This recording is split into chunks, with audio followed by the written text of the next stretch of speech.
WNST, Towson, Baltimore, and WNST.net. This guy has been, just watching a lot of baseball the last couple of weeks, in between raindrops, rain delays, extra inning games, bad pitching, historic strikeouts, historic home runs. Luke Jones, am I leaving anything out here? I'm not here to talk about the Ravens, am I?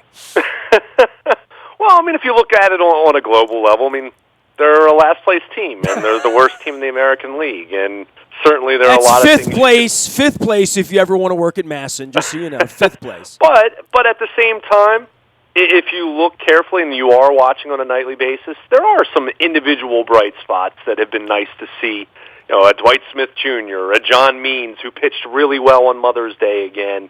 Even Chris Davis, dare I say, since the hitless streak of historic proportions, he's actually had... Give me the batting average, go, because that's what I want. What's the average since 50, whatever it was? It's right around 300. I kid you not. It's the best he's looked over a month. Now, granted, they're protecting him against left-handed starters, and they're picking their spots a little bit here and there, but easily the best he's looked at the plate for a 30-day period, not counting the off season. I'm not trying to be smart here, but since about August of 2017. Well, so this begs the question as to all the measurements they're doing and all the things they're doing and all the SIGing and all the aliasing that they're doing, that adjustment, and a growth mindset, as Sig would say, which I've had that since I was a child. So, I mean, I don't think it's something you turn on when you're 32 years old and you've got $150 million in the bank.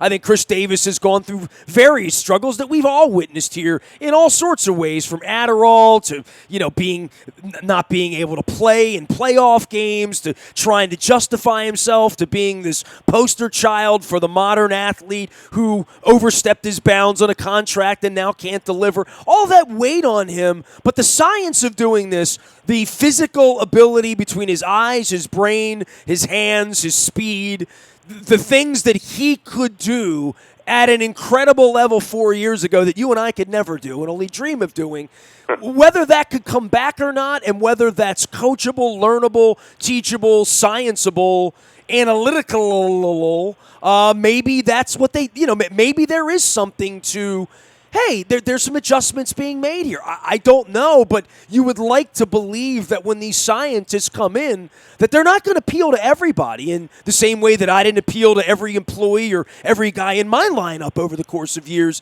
in my tact. But a new tact is a different thing, and certainly there are going to be people that are going to be a better player under Brandon Hyde than they would be under Buck Showalter, a better organizational player with this sort of leadership than they were under Buck and Dan Duquette and Brady Anderson or whatever it was. And am I allowed to mention him, or is that against the rules, Luke, when I say Brady Anderson?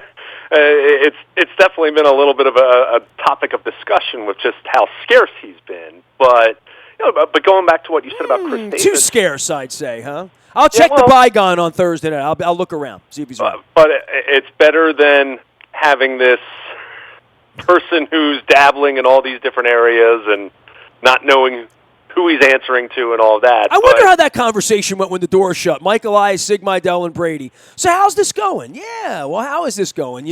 Those are the big boy conversations that happen. And somebody's got to be in charge. I mean, that's really been the issue for 25 years is I ran the Peter principles.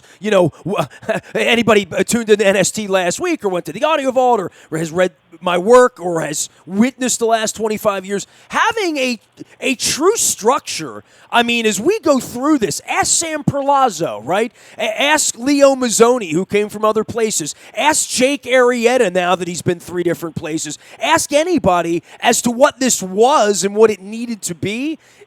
It needed to be a place that had some level of accountability at every level that had been absent for a long, long time. So if there is more structure and the minor leagues are running better and they're going to get guys through the pipeline better and they're going to draft the right kids in a couple of weeks, then okay, great. That's the baseball side. Now, then there's the part where they still screw people on rainy days. They can't figure out their ass from their elbow on how to sell their product. They can't get anybody to the ballpark when they're giving away Wookiees or R2-D2s or Chewbacca's or lightsabers or garden gnomes or T-shirts that with league of their own. I mean, every night it feels like we're going to be milking cows out there on Wednesday night, literally, right? But getting people there and running the place the right way, those are two different things, very different things, I think. Well, I agree with you. That's why I said throughout the off season, I was very critical of what they were trying to do from an engagement standpoint, from a marketing standpoint, from a just getting fans to buy in and buy tickets. And even when you hired Mike Elias, even when you hired Brandon Hyde, you didn't have tickets on sale at that point. You didn't have anything other than, hey, sign up to be an 81-game plan holder. They didn't have that. So, yeah, that's a different story. And, John Vitelin, and we've talked about that in passing. Well, that's disgraceful. I mean, they went on an 8-month search to find a COO. They lure a guy from the NBA and the NFL in, and he doesn't even make it to Preakness. I mean, it's disgraceful. I mean, and a guy that came from an organization where sort of legendarily they've had their Pat Riley together over the course of the years, Right. And, I don't know all the details behind it. I mean, it's been very, very hush-hush. Apparently, well, that tells you all you need to know, right? Like that is the nature of 25 years of everything is hush-hush means that it's an S show, quite frankly. I mean, that's... Well, it doesn't mean everything's that way right now. I mean, it just means that specifically... That's running the business, which is what I've been on from the beginning, which is going to be the difference between the franchise being here and not being here, quite frankly. I'm not going to argue with you as far as how that's gone. He went back to Miami, apparently. I mean, that's the discussion. Although you're still not hearing anything publicly, from the Orioles or from him about it. So I'm sure that means there will be lawyers, in the words of Andrew Brandt.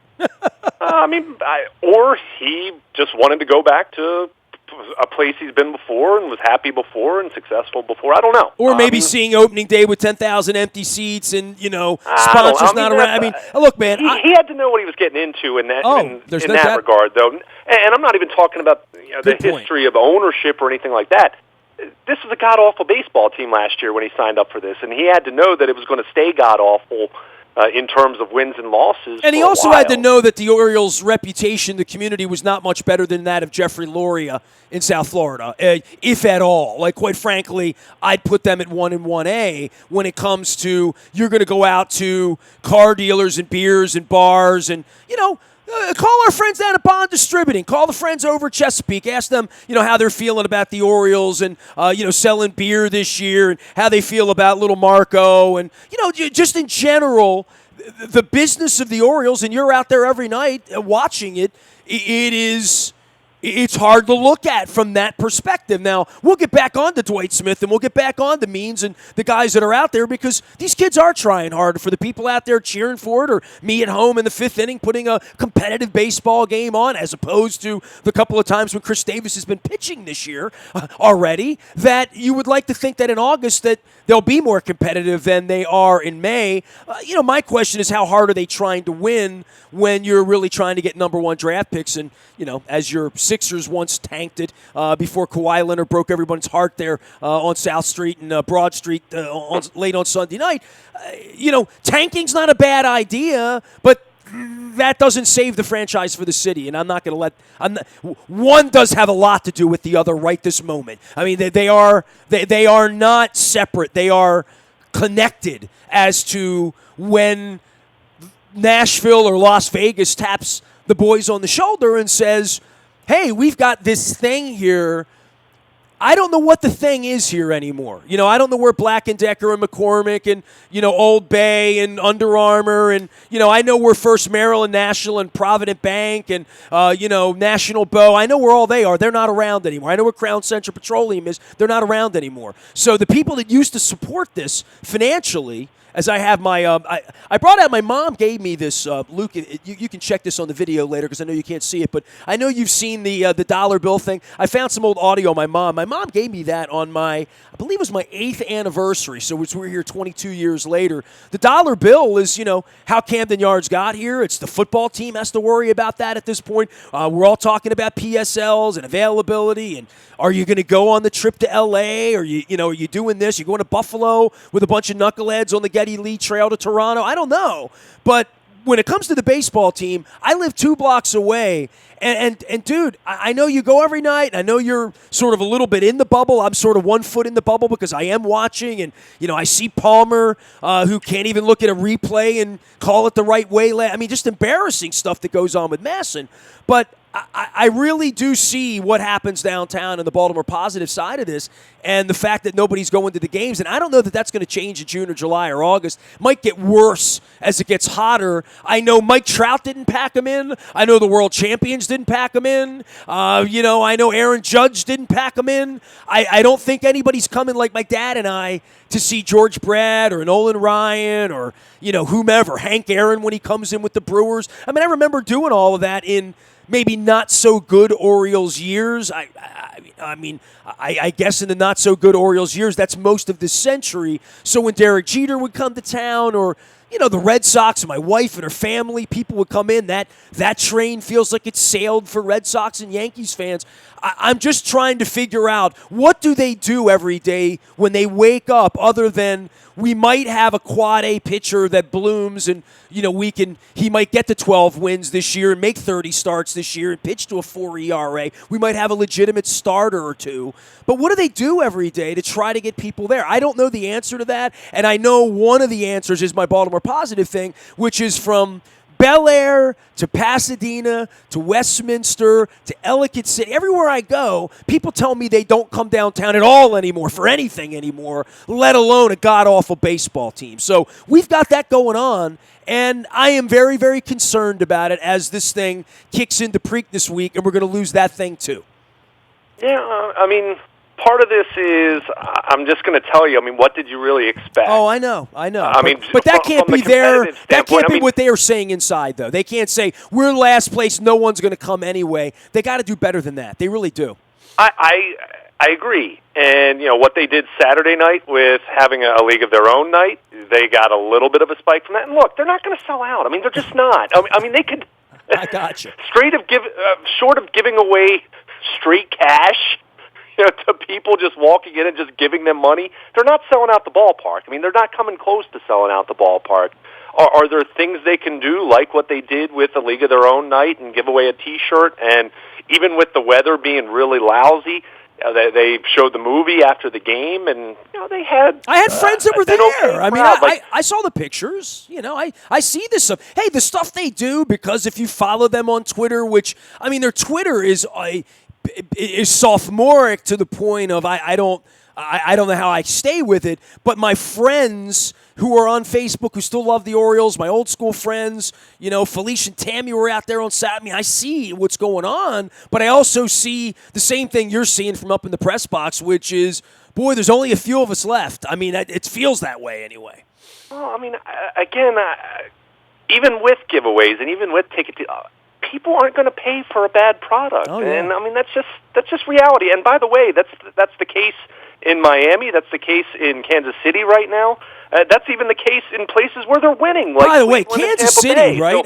So this isn't Kansas just City, an Orioles thing from a Major League Baseball standpoint and from a Baltimore standpoint. Sure. So are there things the Orioles could do better? No question about it. I took them to task last Sunday because of what was a lousy forecast, and they ended up bringing people into the ballpark, and they didn't wait till 4 o'clock at the very least, but they still waited until 1:30, 2 o'clock until postponing the game. Now, as much as I didn't like that, I did like how they handled Mother's Day from a standpoint of understanding that they're playing the Angels, who aren't coming into town again, so you have that to deal with in trying to make up a game. They announced very early in the morning, it was roughly, 9:30, and said, look, this game's likely to start in a rain delay. optimistic that we can get the ball game in, but we want to give everyone a heads up on that, and we're going to monitor that. And they ended up playing the game, and then guess what they did during the game? They announced that anyone who had tickets for Sunday's game, they were going to reach out to and offer them tickets for another game. Bring Mom later in the summer. That's nice. Yeah, and you know what? Good work. As much as if I had my applause thing, for, I would play it right now. It's good. Right. Work. Yes. As much as I criticize them for having not done things like that in the past, I'll give them credit for doing it because it is representing some. One of the problems is over the last 15 years, at every single turn, they've not done these kinds of things when it would have been easy, and maybe people would vibe about them a lot better had they been doing it all along. And I'm not saying it's ever too late to do anything kind, because, I mean, John and Lou Angelos, if you're listening, you can still call me today. You know what I mean? We're still all alive here. So when they start doing the right things, I want to be the first one to say that they've started doing the right things. I mean, we could point out the good and the bad and the ugly at this point. Doing the right things would be like picking up the phone and calling people like me and Dennis Colazzos. That would be the first thing they should do, is call the people that actually like baseball. When that starts to happen, then I'll really feel like that they've gone the extra mile, not reaching out to the people who are already out there in the rain watching a league of their own on Saturday night, who, quite frankly, I don't think are going anywhere. If you're still going out there and giving them money and putting on the orange and driving into the city in the rain and paying whatever full price is, whatever the diamond, platinum, if you're that person at this point, I know they have to appeal to you, but I'm assuming there's nothing. It's like being a Trump fan. There's nothing, shooting someone in the street. There's nothing that's going to keep you away from Oriole baseball because you love it that much, and I get it, and I've loved it that much at various points in my life, which is why I'm still on the radio talking about it right now. But I'm not going to do it all summer because I don't love it that much anymore. I don't love it enough to love it that much, and God bless those who do. I want them to make me love it again. And that's part of Sig and Elias, right? And that's part of drafting the right kid next month. And that's right of John Means being maybe a part of the rotation for the next 2 or 3 or 4 years instead of just a quad A guy that they're going to deal off at the trading deadline, which I guess everything and everybody is a moving part on the Titanic here, right? There's nothing other than Chris Davis isn't going anywhere. But other than that, and Brandon Hyde's going to manage the team a while, other than that, literally every single part of this is day-by-day adjustments in like a stock market, right?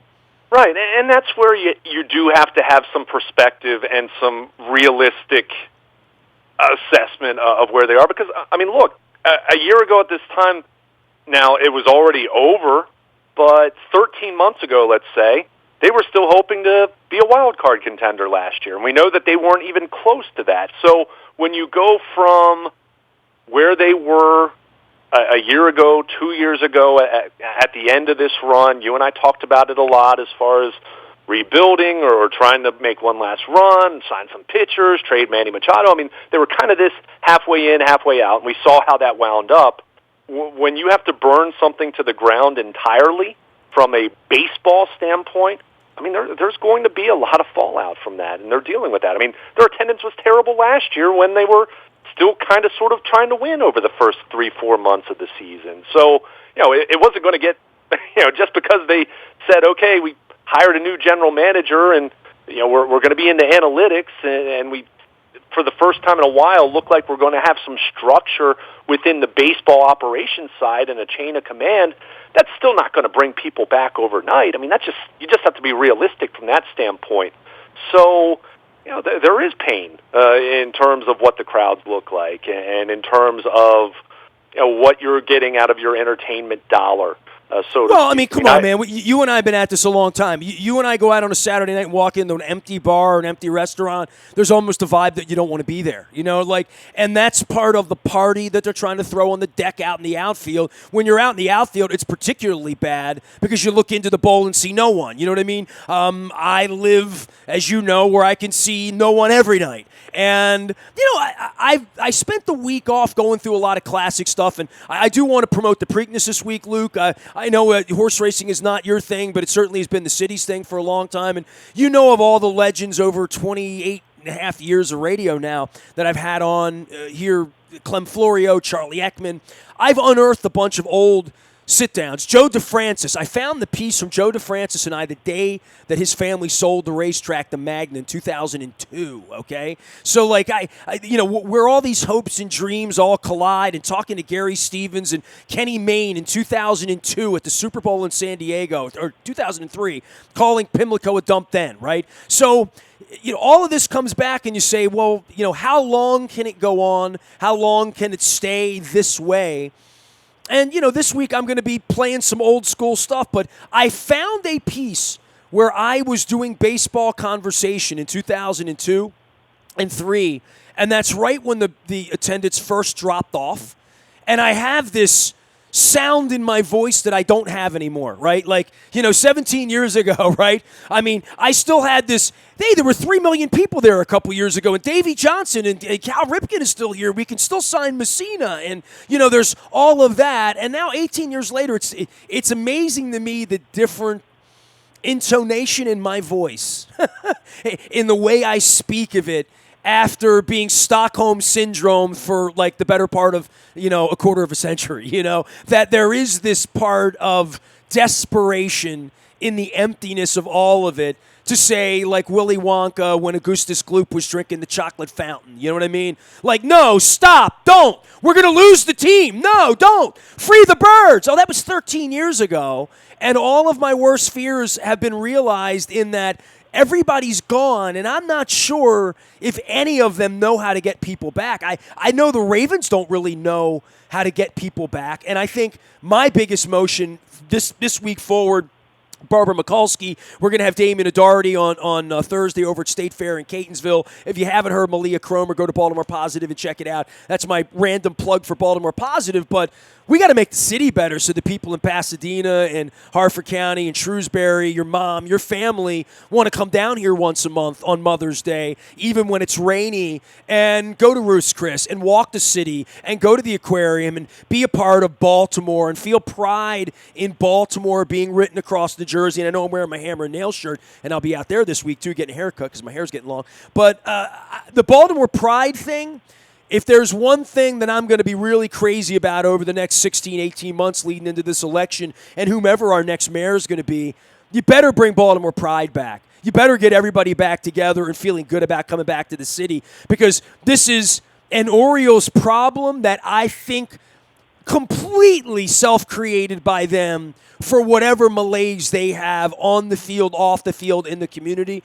But the riots didn't help. The idiots making the decision to play a baseball game for no one, that certainly didn't help. The crime doesn't help. But all of it has to get better. And I think that, that's what WNST is going to stand for over the next 16 months, as much as how Means and Smith Jr. And by the way, I want to let you do some baseball here, because I've been on my little bully pulp because I haven't said much in 10 days, and I've been kind of quiet on the Mary Bubala situation, and I'm writing about that this week too. But the team itself, there's been a lot of shuffling around, but at least I think lately there's been a little bit more stability for the guys that are in the lineup that look like they belong, as we're not really on the Cedric Mullins, when's he going down watch, right? Yeah, I mean, if you look at the month of May, they've made very few roster moves. I mean, there hasn't been as much shuffling in the bullpen. They quietly have pitched a little bit better over the last 2 weeks or so. Now, I'm not saying it's great, but compared to where they were in the first month of the season, where they're giving up 2.5, 3 home runs a night, I mean, it was just absurd. They've stabilized a little bit in that way.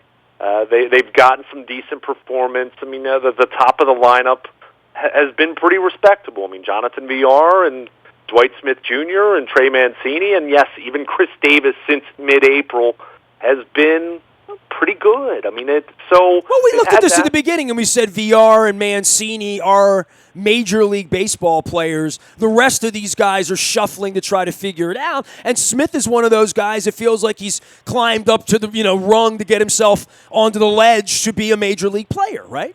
I mean, he's absolutely been a humongous success story. I mean, when you look at what the Orioles had to do to get him, I mean, they sent signing bonus slots to Toronto. I mean, it's just, this is a guy who, never put up, major numbers in the minor leagues, but has always kind of just been a solid player. And we've seen that here in Baltimore. I mean, when you watch him on a daily basis, he doesn't do anything extraordinary, but he just does everything pretty well. And he's hit for more power than anyone would have thought. It's not extraordinary, but you look at what he did over the course of his minor league career. He was never a guy who hit more than maybe, I think his best year might have been 16 home runs. He's already, he's been there with Mancini for the club lead in home runs, hit another one on Sunday, and I mean, he's solidified left field. He's batted third for the most part in their lineup, and I'm not ready to say he's a long-term answer for them, but he's at least in that category where you think he's going to stick around for the time being, and maybe he can be an answer for them long term. By the way, let him know his old man did my show in '94. Just let him know, okay? I'll let Please you know. Do. Yeah, I mean, Dwight Smith, he was I'm an not thinking Oriole I'm for getting a my minute, press right credential before- back anytime soon, but if you see Dwight Smith's kid, tell him I said hello, Sounds good. Maybe I'll get my press pass back by the time Gary Matthews III, makes the major leagues. And I can... Right. But Dwight Smith, I mean, he's been a nice story. I mean, you need some of that. I mean, even if you look at the Astros, and we've talked about this at a couple different points in the off season, even, but we talk so much about analytics and Sig Mejdal and all the different things they did and brought over from St. Louis when the new regime took over for the Astros, but they already had George Springer in that organization. They already had Dallas Keuchel in that organization. They already had Jose Altuve in that organization. Now, you can take that as one of two ways. You can say, do the Orioles have anything resembling any of those guys in their system right now? And I'd say that very much remains to be seen. As I've said before, their farm system isn't completely devoid of talent, but it needs much more. There's no doubt about that. There's no disputing that. But my point is, for the Astros, what they were able to do, and going back to what you mentioned a few minutes ago, having that growth mindset, they had players in their system who, it's one thing to talk about a Springer, but Dallas Keuchel was not someone who was held in very high regard. And they fixed him. Yeah, I mean, if you want to look at someone to kind of draw some parallels with, look, I'm not saying John Means is going to win a Cy Young or even going to be in the rotation 2 years from now, but there's a guy who was throwing 89-90 last year, was the prototypical organizational left-handed arm, fastball slider, nothing special about it, had an ERA in the high threes in his minor league career. But guess what he did this offseason? He went to some pitching gurus outside the organization, and then he worked with Chris Holt, their minor league pitching coordinator, and did some things to get a little bit stronger. He added 2 miles per hour on his fastball. He's a Nothing big kid, extraordinary. right?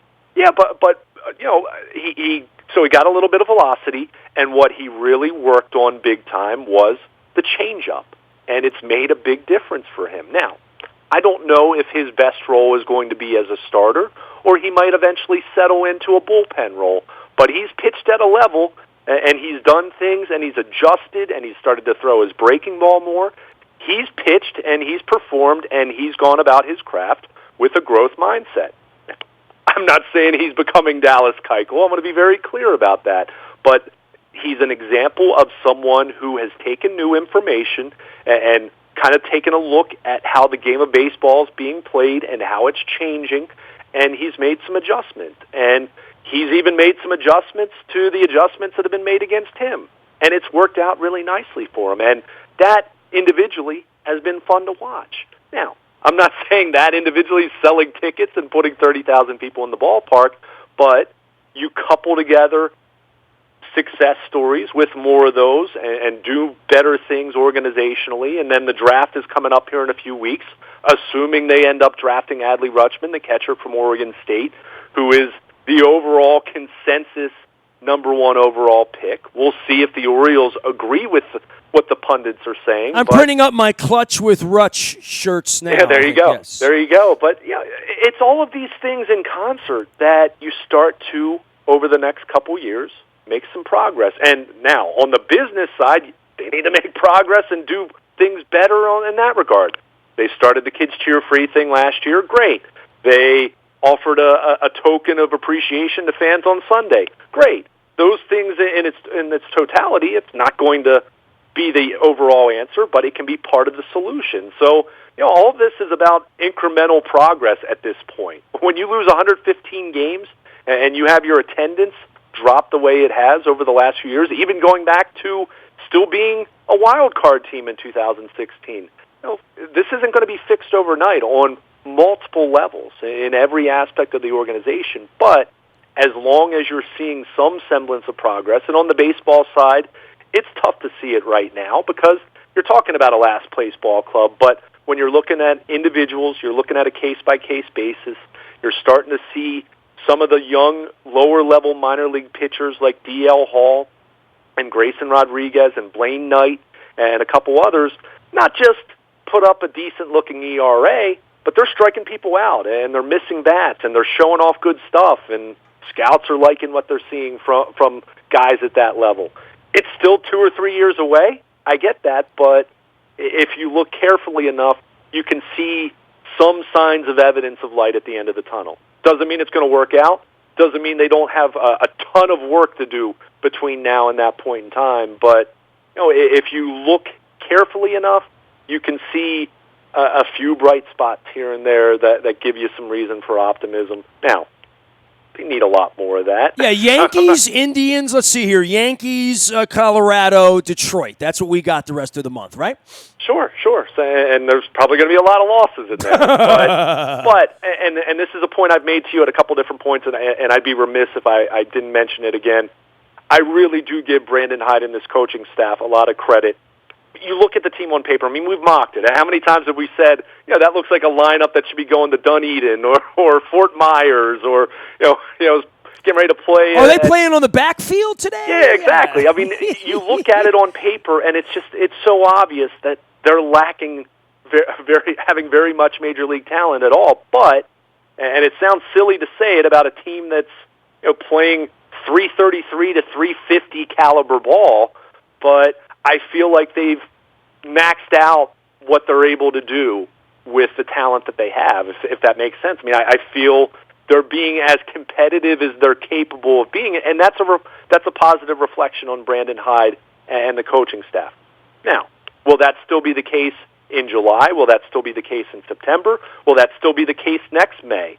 That remains to be seen, but I do like what we've seen, and I'll even bring this full circle. We started talking in passing about Chris Davis and some of the improvement that he's made over the last month. And I want to be clear, I'm not at all proclaiming Chris Davis to be, quote, back or the 2013 or the 2015 version of Chris Davis. But over the last month, this is the best version of Chris Davis we've seen in a couple years. And I'll, at the very least, give the new coaching staff and the new regime some credit for trying some different things. It's not anything, I don't know if it's so much an analytics thing as much as new voice, fresh start, a new coaching staff, and maybe Chris Davis doing some own soul searching and finding some own personal growth, some personal peace, if you will, after going what he's gone through over the last 18 months, let's say, to finding some things that work for him. I mean, I'll say this. His strikeout rate is down. His walk rate is up. His hard hit percentage is way up. He's had the best average exit velocity that he's had since, I believe, 2016. So there is some meat on the bone there to say that he's been better, understanding that when you have the hitless streak that he had to start the year, yeah, he's still hitting under 200. I want to be clear about that. But there's a lot to his peripheral profile right now that says he's made some improvements. Now, not enough to justify the contract or to sit here and say with confidence that I think he's going to be a real player for them. And just because he's hit 300 for a month, I mean, we know he's capable of hitting, 0 point something, 0.0, Mr. Blutarski. Yes. Now, I don't think he's hitting 280 or 250, but for the first time in a long time, I'm starting to think maybe he might hit 210. 220 and hit 25 home runs. And even in this lineup, that's still pretty good for where the Orioles are right now. So, but that's be Mark Reynolds, be Dave Kingman, for crying out loud. But for what that is, and again, does it mean much in the big picture as far as where the Orioles are going to be in 2022? No, but it is a nice reflection on the coaching staff and the fact that they've taken a guy who was as broken as a player has ever been, and at least for a few weeks, they've gotten him to play at a level he hasn't played at for close to 2 years. They fixed him. Yeah, I mean, I don't know if it's a Band-Aid, more of Band-Aid than surgery, but it's been better than what we've seen. And again, if they can do that with someone like Chris Davis, who was has been as broken as anyone we've seen in the history of Major League Baseball, then I like their chances working with Ryan Mountcastle when he gets to Baltimore, Yusniel Diaz when he gets to Baltimore, some of these young pitchers that we're seeing at some of the lower levels right now when they get to Baltimore. So that. Again, you have to look carefully, and I'm not trying to sugarcoat it. Many are not looking, Luke, so that's just where we are right now. Sure, exactly, and I don't blame people for that. Is my point. I'm out there on a nightly basis, and there are very much nights where I kind of cringe. You wonder what the hell you're doing there. Yes, exactly. Yes, but again, if you look carefully enough, there are some at least individual bright spots to be pleased with. They need way more, but the team's played hard. It seems like a nice group of kids.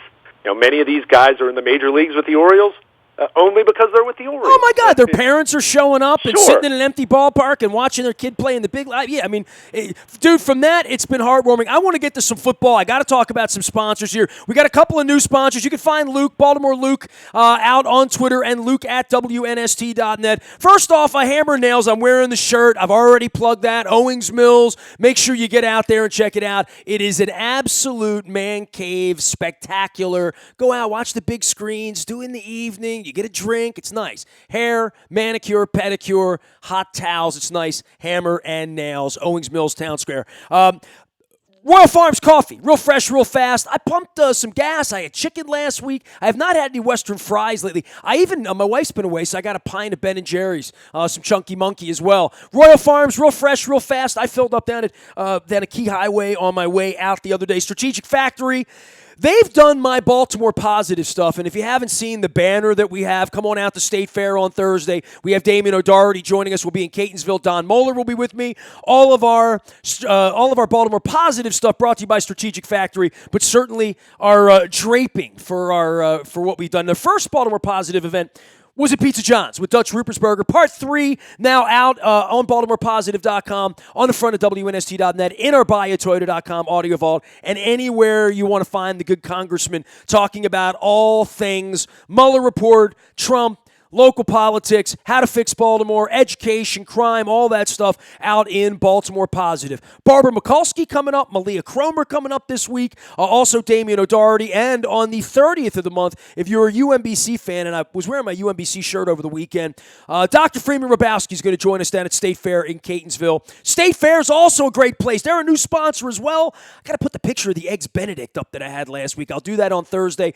Hopefully we'll see you at some point over at State Fair in Catonsville. Used to be the Friendlies right on Frederick Road in Catonsville. Evan's over there doing it right now. Make sure you stop by and say hello. If you're in the Towson area, drop by, see our friends at Curio Wellness and Timonium, the Holistic Spa, with a top-of-the-line products with experienced pros. Brian Sanderoff reappearing this week right on York Road, just south of Timonium Road. He'll be on the air with me this week. I have 2 different Bill Coles coming on this week. I got Cole Roofing Bill Cole and City Councilman Bill Cole talking about the Preakness, the future of the Preakness. That will be a huge theme here this week. I'm not going to do a lot of baseball. If you're looking for baseball this week, Luke and I just did an hour of it, but we're going to be doing a lot of horse racing this week. You're going to hear a lot of WNST Classic. Clem Florio, Bob Baffert, Gary Stevens, Dr. Donna Brothers going to join us this week live, but old school with Ekman, Clem Florio, Joe DeFrancis, old school chat, Bob Baffert, Gary Stevens, Bob Ehrlich talking about horse racing 20 years ago. Rich history around here. We've done a lot of talking about it. It is Preakness week here. Luke and I will be doing Orioles and Ravens out on the website as well as the morning newspaper, which ships to you digitally each and every morning, courtesy of our friends at Planet Fitness at planetfitness.com, where it is always $5 down, $10 a month, and there's one right around the corner from you. Get in the best shape of your life. Get to Planet Fitness. Last but never least, any breaking news happens first on the WNST tech servers. That's all brought to you by our friends at Coons Ford Security Boulevard. Dennis Colatzos here on Monday this week because he's on vacay, but you'll hear it on Sunday as well. The SSV on WNST. And Dennis has been feisty since the draft. Debating Ravens fans out on Twitter as well. Nasty at WNST.net reaches me. Baltimore Positive is launched. I'm very excited about it. We're still doing plenty of Orioles, plenty of Ravens, plenty of sports, plenty of baseball, plenty of what's going on with the Orioles as far as the franchise and these Las Vegas rumors that my competitors started that I think are poppycock, quite frankly. And I'm tired of answering rumors with the idiots on the other radio station have to say that I have to answer their rumors. Ask them if their rumors are lies. Call Chuck Sappy or whatever his name is. Nasty at WNST.net finds me. We are WNST.net, AM 1570 and WNST Towson, Baltimore. And we never stop talking Baltimore sports and putting out the rumors of our competitors' lies.